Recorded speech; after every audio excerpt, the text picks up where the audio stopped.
Bien, ¿por dónde vamos a comenzar? Lo primero que tenemos que hacer es verificar si mi equipo tiene tensión. Lo que nosotros vamos a ir haciendo va a ser como una especie de esquema de contenido o cuadro sinóptico en donde vamos a ir descartando.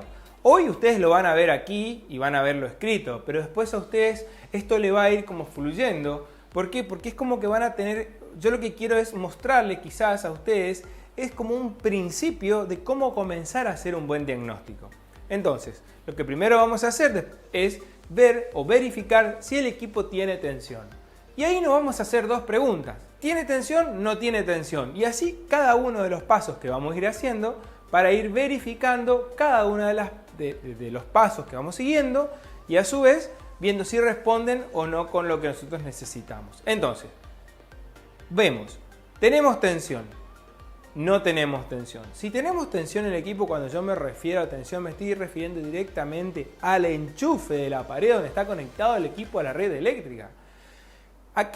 ¿Por qué voy a algo tan sencillo, arranco de algo tan sencillo? Porque en más de una oportunidad, ustedes pueden caer en un equipo, o pueden ir a visitar un equipo, en donde ustedes quieren, el cliente lo llama porque el equipo no funciona. Claro, ustedes van, lo primero que intentan hacer es hacer funcionar el equipo. Si el equipo no funciona, en más de una oportunidad, por experiencia de alumnos y de colegas, comienzan como interviniendo el equipo y no se fijaron en algo tan simple y tan sencillo que es si el toma corrientes del domicilio está suministrando tensión al equipo y no hay una falla eléctrica en el equipo, ¿sí? O sea, ¿tiene tensión? ¿No tiene tensión? Si no tiene tensión, verificar si es el toma corrientes y si tiene tensión y el equipo no enciende, ahí seguimos avanzando. Nos paramos en el no tiene tensión. Si no tiene tensión el equipo, tenemos dos lugares. Primero, verificamos el toma corriente. Si el toma corriente tiene tensión y suministra tensión al equipo, ahí vamos directamente y el equipo sigue sin dar reacción. Cuando yo hablo del equipo no da reacción, estoy hablando de que cuando ustedes se enchufan y desenchufan, la placa electrónica le emite una señal sonora. Si ustedes no escuchan esa señal sonora o no escuchan o no ven un LED que se ilumina o el display, ¿sí? Entonces tenemos que ir verificando qué es lo que va sucediendo. Entonces, comenzamos diagnosticando si el cable de conexión del equipo a la plaqueta y a la alimentación de la plaqueta está recibiendo tensión. Si vemos que el cable de conexión tiene conexión y tiene tensión o suministra tensión a la entrada de la placa electrónica del equipo, entonces ya estamos descartando la parte de suministro inicial. Una vez que nosotros descartamos la parte de suministro inicial, ya pasamos directamente a la parte de la placa. Entonces directamente nosotros ya podemos tener un inicio o tener un indicio, de que la placa puede llegar a ser la falla del equipo. Entonces, ¿qué tenemos que hacer ahí? Directamente intervenimos en la placa. Por supuesto que eso ya está dentro de todo lo que nosotros venimos aprendiendo en todo este curso. Ahora, continuamos. ¿Cómo continuamos? Tenemos el equipo y tenemos tensión y tenemos el equipo y la placa está recibiendo tensión. O sea, cuando nosotros enchufamos el equipo, escuchamos la señal sonora y a la vez vemos que el equipo enciende, ¿sí? Entonces, ahí nos volvemos a hacer dos preguntas. Bien, ahora volvemos a hacernos las preguntas. Tenemos señal sonora, tenemos iluminación de LED, ¿sí? Entonces, encendemos el equipo y ahí volvemos a observar. Nosotros la parte que justamente tenemos que ser a la hora del diagnóstico es ser buenos observadores. Encendemos el equipo y la idea es encenderlo preparado ya el control remoto en función frío y con el forzador de la unidad interior encendido preferentemente en su máxima velocidad. Lo encendemos el equipo. Vemos que el equipo hace la acción de encendido, ¿sí? Bien, vamos dos preguntas de nuevo. ¿Encendió la turbina? ¿No encendió la turbina? Si la turbina no encendió, vamos a verificar fallas directamente por parte de la placa electrónica. ¿Por qué? Porque la turbina puede ser que tenga algunas fallas como ser sensor RPM o capacitor o triac, que esos son fallas que están dentro de la placa electrónica. Eso ya pasa por ustedes, una vez más les digo, deben aplicar los conocimientos que venimos haciendo o venimos aprendiendo durante todo el cursado. Ahora, encendió la turbina, ¿sí? Bien, al encender la turbina nosotros vamos a verificar, por supuesto, que esté girando en sentido correcto y a la vez que también esté soplando viento, ¿sí? Que ese es el objetivo. Nosotros tengamos en cuenta un detalle. Siempre, que esto no lo dije al inicio, pero lo digo ahora, nosotros siempre que llegamos, que querramos hacer un diagnóstico correcto del equipo, el equipo debe cumplir ciertas condiciones, como ser, por ejemplo, que esté limpio, tanto la unidad interior como la unidad exterior. O sea, que tanto el evaporador como el condensador, como sus turbinas y sus forzadores estén limpios. Eso es fundamental para poder detectar alguna falla o para poder diagnosticar la falla que tiene el equipo. Ahora, volvemos a encendió la turbina, porque ahí nos habíamos quedado. Cuando la turbina enciende, ¿sí? Vamos a tener que esperar un tiempo de retardo.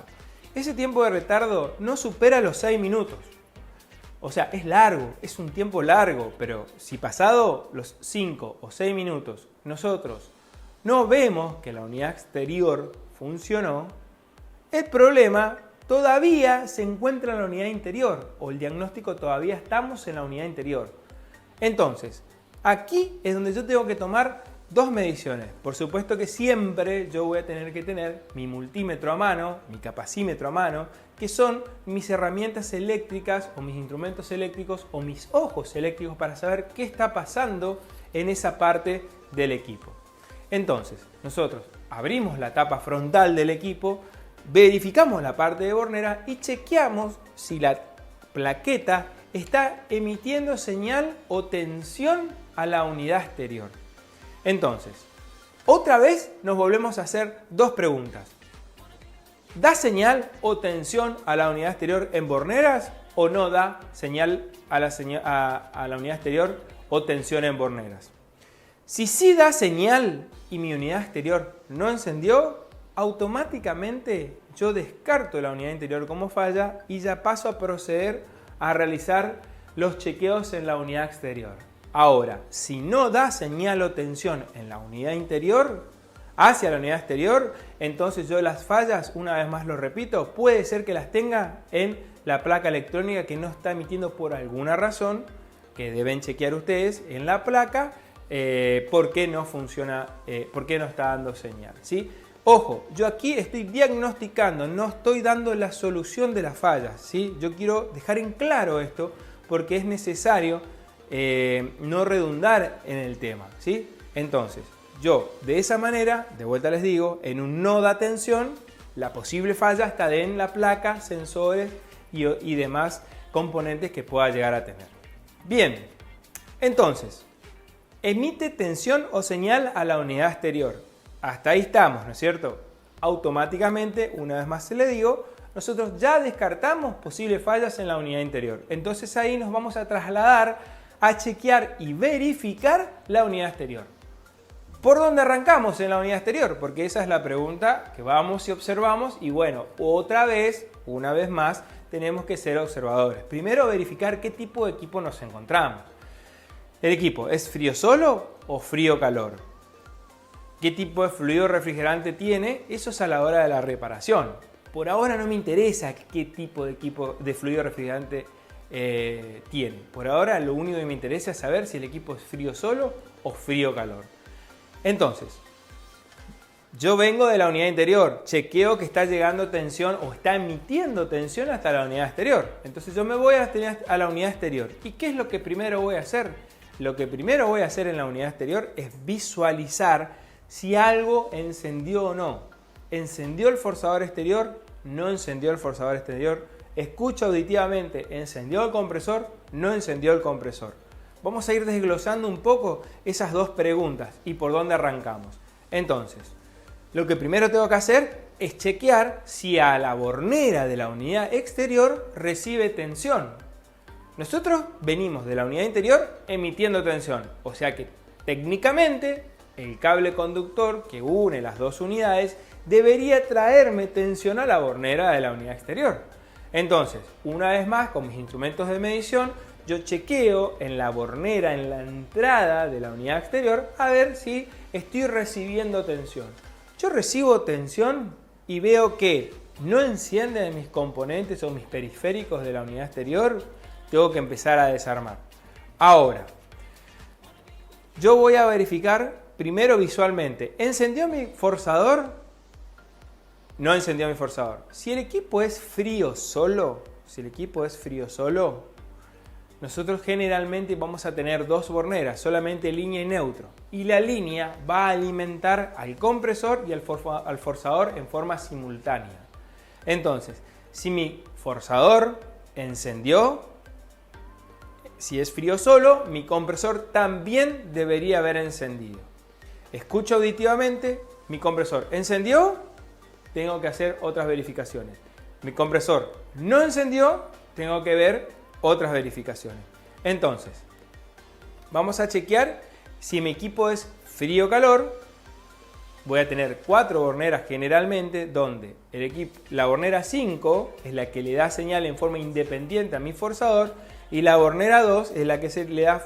Estoy hablando ejemplificadamente hablando porque ustedes tienen que verificar en las conexiones internas cuáles son las borneras que alimentan tanto el periférico del forzador como el compresor. ¿Sí? Yo estoy hablando generalmente. En la bornera 2 va a alimentar el compresor. Entonces, ¿encendió mi forzador? Sí. ¿Encendió mi forzador? No. Si encendió mi forzador, otra vez me tengo que hacer dos preguntas. ¿Tiene buena velocidad o no tiene buena velocidad? Si tiene buena velocidad, automáticamente yo descarto como posible falla que mi forzador esté trabajando mal.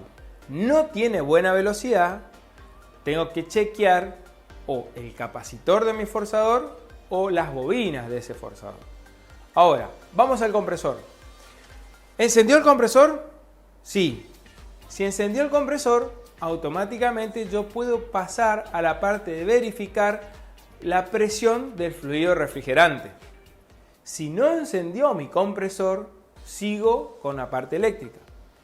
¿Dónde verifico? Si no encendió mi compresor, escucho auditivamente la falla común, que es cuando el capacitor está agotado, que hace un intento de arranque y no arranca, intento de arranque y no arranca.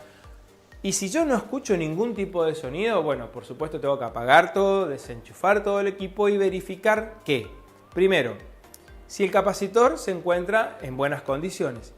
Y si el capacitor está en buenas condiciones, continúo con todo lo que es la conexión o el cableado, tanto de la bornera al capacitor o de las borneras hasta las borneras del compresor mismo.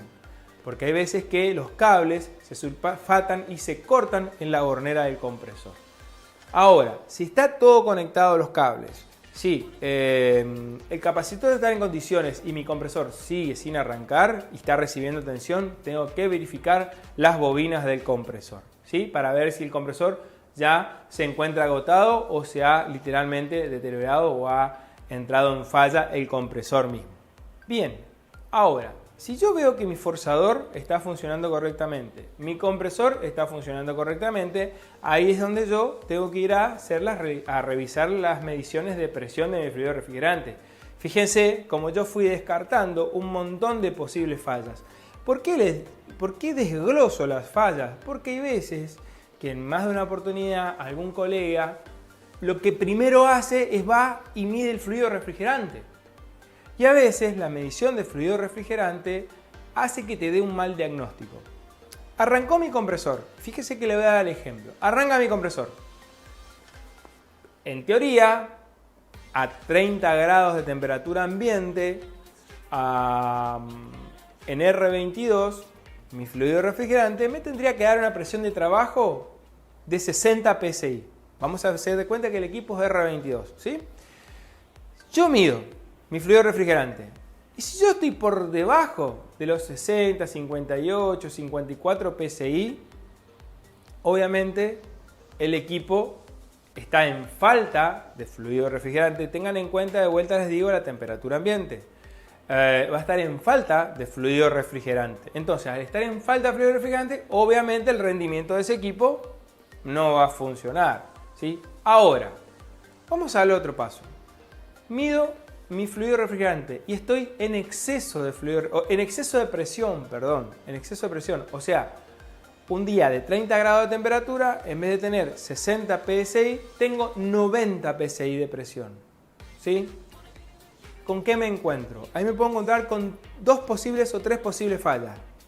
La falla común o más frecuente es que un técnico anterior se haya pasado o haya excedido en carga de fluido refrigerante un día de menor temperatura ambiente.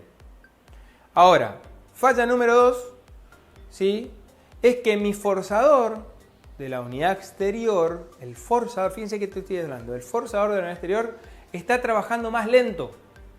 Al estar trabajando más lento provoca que el intercambio de calor del condensador sea menor, entonces la presión se eleva y mi equipo ya no trabaja correctamente. Por ende, el resultado que voy a tener va a ser de falta de, me va a dar la sensación de que está en exceso de fluido refrigerante, sin embargo, no es ese problema. El problema es que mi condensador no tiene buena ventilación o no está funcionando correctamente el forzador del condensador, ¿sí? Entonces ahí tengo que volver a los puntos anteriores a verificar. Ahora, y la tercera falla que puede ser es que por alguna razón, quizás algún movimiento de viento, algún pintor o alguien haya estrangulado sin querer una de las tuberías y también me eleve la presión de trabajo. ¿Estamos? Esas son las 2 posibles fallas con el tema de fluido refrigerante. Ahora, si yo mido fluido refrigerante y yo estoy muy por debajo de falta de fluido refrigerante, obviamente en algún sector del equipo yo estoy perdiendo fluido refrigerante. No cometan el error de cargar fluido refrigerante sin antes verificar dónde puede haber una posible pérdida o fuga de este fluido refrigerante. Si querés ingresar al mundo de la refrigeración y querés ser un profesional o simplemente querés aprender a reparar aires acondicionados, los tuyos, los de tus amigos, los de tus familiares, te quiero contar que yo tengo un curso completo para vos en clases prácticas y didácticas, en donde vas a ver desde los conocimientos de electricidad que necesitas saber para trabajar en los equipos de aires acondicionados, también cómo instalarlos, cómo realizarle el mantenimiento correcto, preventivo y correctivo, y también cómo reparar y encontrar las posibles fallas que tiene ese equipo. Todo eso lo tenemos en más de 25 clases disponibles para vos. Hacé clic aquí abajo si querés adquirir el curso.